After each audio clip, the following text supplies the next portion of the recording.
Alright guys, today we're going to talk about real estate investing, and specifically rental real estate, passive income, and making money that way. I just had some renters move out, so I'm going to give you a live showing of my first rental property and go through some of the headaches with it, and then towards the end we're going to go through other passive income strategies and then just compare them and see which way makes more sense. You can see I got a bunch of tools in the back.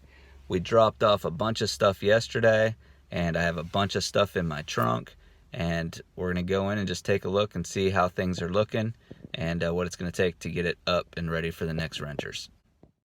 So here's the house. This is my wife and I's first house. My father helped me build it. He was a contractor. It's a 4-bedroom, 2-bath, and we decided to keep it and turn it into a rental. There's the back fence, which is a privacy fence. It's fallen apart, but our renters were there 6 years, and that fence has been up a while, so that's not too much to be concerned about. So that's probably normal wear and tear. The driveway definitely needs pressure washed, but again, that's probably normal wear and tear. Now this, they should have been taken care of. Those palm trees need to be trimmed up and made to look quite a bit better. And then these trees in the front have not been cut properly, so they've kind of grown wild. So let's go inside and see what we got. You can see the doors looking pretty bad as well. Now we brought all of our tools and stuff in here, so that's what the tile there on the right is, to redo some stuff. But you can see the walls with the red paint and the wallpaper. Now we would have taken that down anyway. That's just not very aesthetically pleasing, so we're going to fix that. But you can see it doesn't look too bad on first glance, but the wallpaper, there's some writing on the wall underneath it. It's been peeled in different places, and it's just kind of what renters do when they're in a house. And this is the tile that we're going to put down in the back bedrooms. I'll show you the carpet later. Now the kitchen, you will see there are quite a few issues in the kitchen. The dishwasher is gone. This broken cabinet was ridiculous to fix. It's a Lazy Susan cabinet. We had to get special hinges. They were $30 a piece, and it took 2 of them. The refrigerator door was ripped off, and we found out later some of the stuff inside the refrigerator, like the shelving and things like that, were completely busted. And it's hard to order pieces for a fridge, and they're expensive, especially older fridges. All these doors that you see on the right are messed up in the house, the bifold doors. This light was busted out, so we're going to have to replace that, which isn't expensive, but all these things just add up. So we're going into this, was originally a carport. We turned it into a bedroom, and this fan was just hanging. It's kind of hard to tell in the video, but it was hanging sideways off the ceiling, and I don't even know how that happens. All these blinds are broken, not working right, so we eventually took the blinds out. Maybe I'll do a video to show how things look once we got everything fixed. But yeah, that's the hanging ceiling fan. And then all these bifold doors were messed up. Oh, the sink was extremely dirty. It's just like a work sink. It looks like it hasn't been cleaned in 6 years. Still working, still functioning though.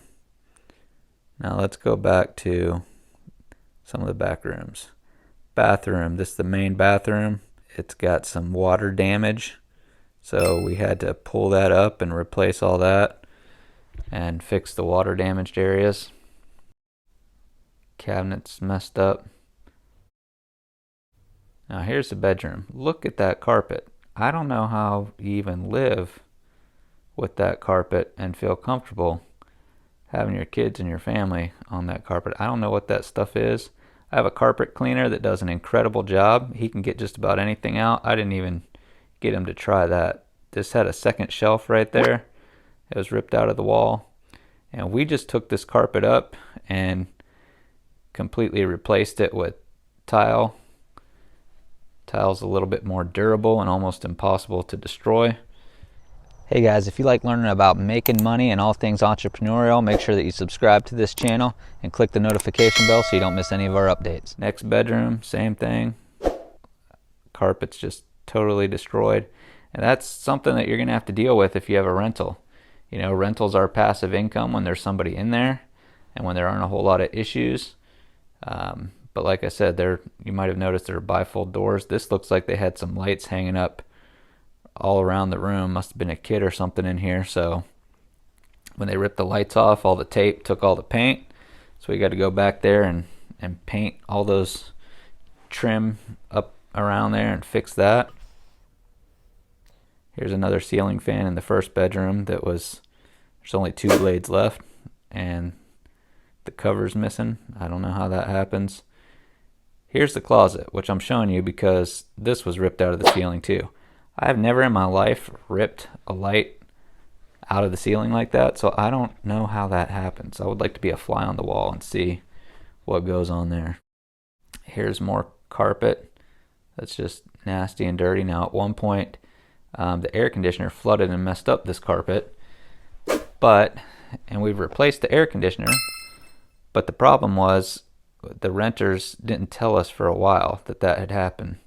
So it cost, that carpet may have been salvageable, but it's not going to be now because it was all messed up from that air conditioning flooding. Here's some more little issues, little things that need to be fixed. These are working and functioning, but they need to be replaced.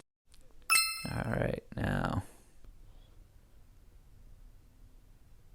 here are the towel holders that were ripped out of the wall. Again, that's not something that I've ever done, and I put those in with 50-pound anchors. So each of them had 2 50-pound anchors in them. So really, you had to put a lot of weight on there to rip that thing out of the wall, and then to do it 3 times is crazy. Let's see what else we got. Missing the cover on the fan. Now it may seem like a lot of little things, and it really is, but we spent 2 weeks, and we had a full crew there, laying the floor. All the walls had to be repainted, almost all of them, except for the kitchen. So, and all these little things with time and people coming out and fixing things and doing things, it all adds up. It took 2 weeks of time, and at the end of the day, we spent $3,800 just on getting it ready for the next set of renters. So that being said, that's just something you need to keep in mind if you are ever planning on owning real estate. Okay, let's take a look outside the porch. I don't know if you can see it, but the screen is messed up. I'll go around and take a look outside so you can get a better view. That screen door is also completely, the hinge is completely broken. So here's the screen.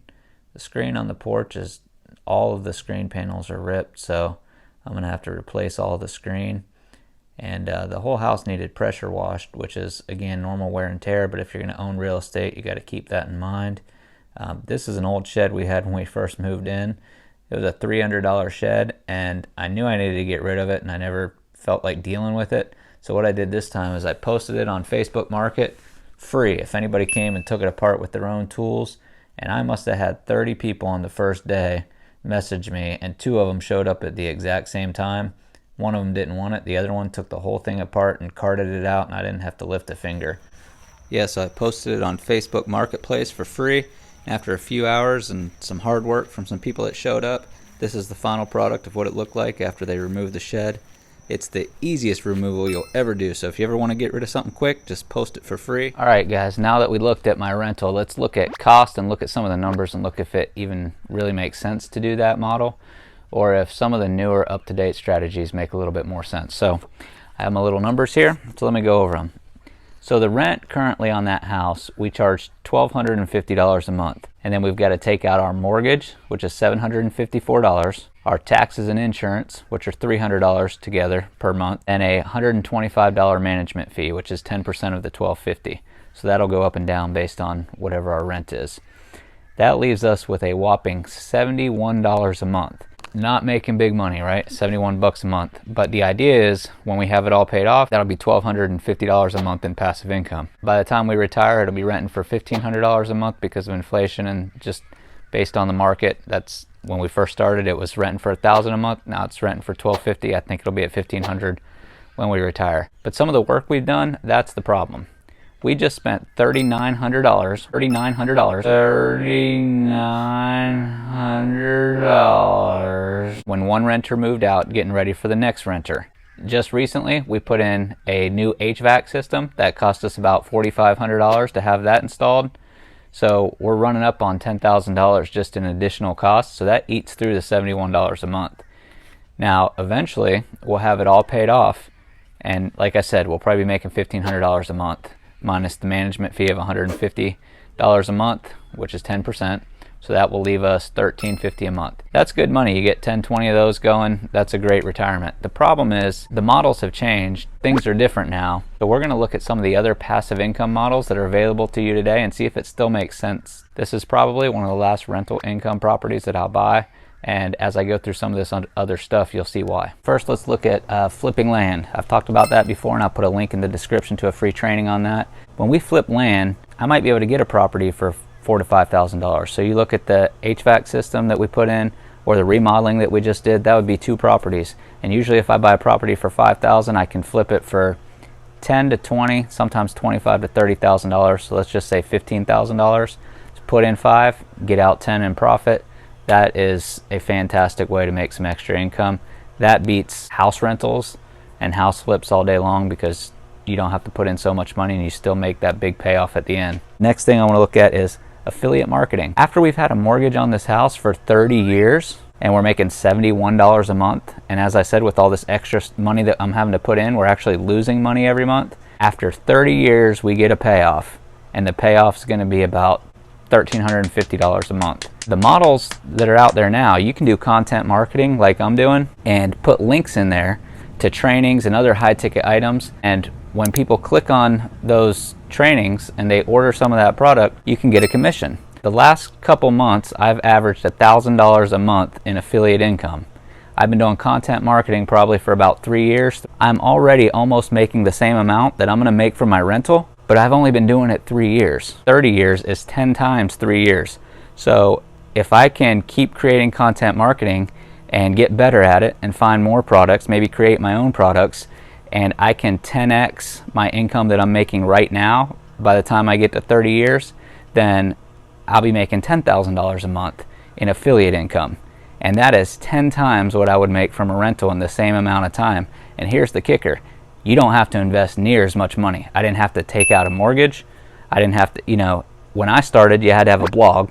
So a couple $100 to get up and running with a blog. You don't even need that now. In fact, I tell people to use YouTube. YouTube's free. It gets more organic searches, more traffic. It's growing.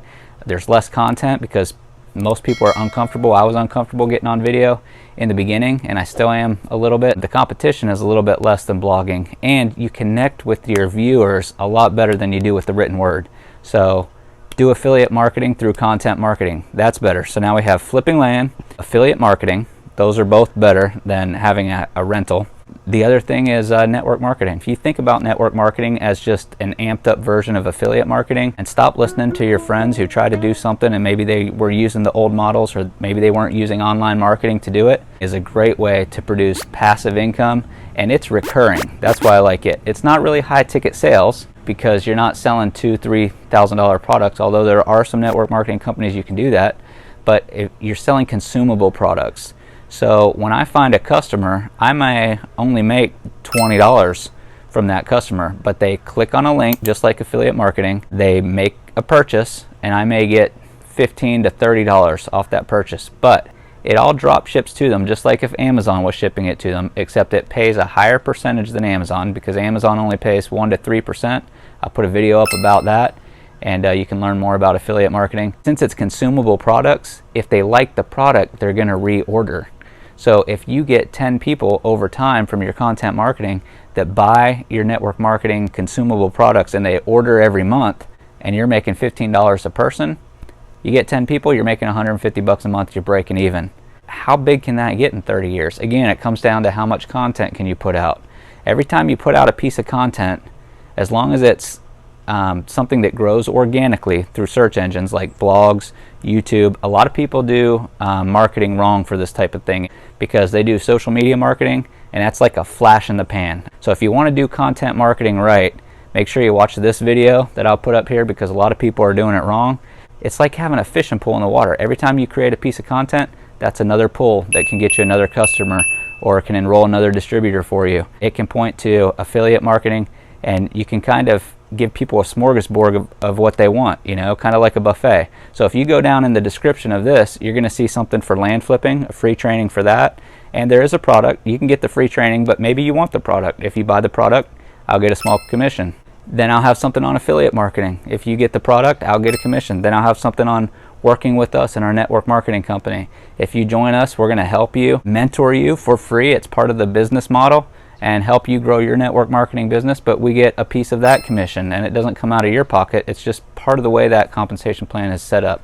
So all three of those things in today's day and age are way better than having rental real estate, from the perspective of they're faster and they're cheaper to get going, and you get to profitability a whole lot faster. If you like learning about making money online and that type of stuff, make sure you subscribe, and I'll see you on the next video.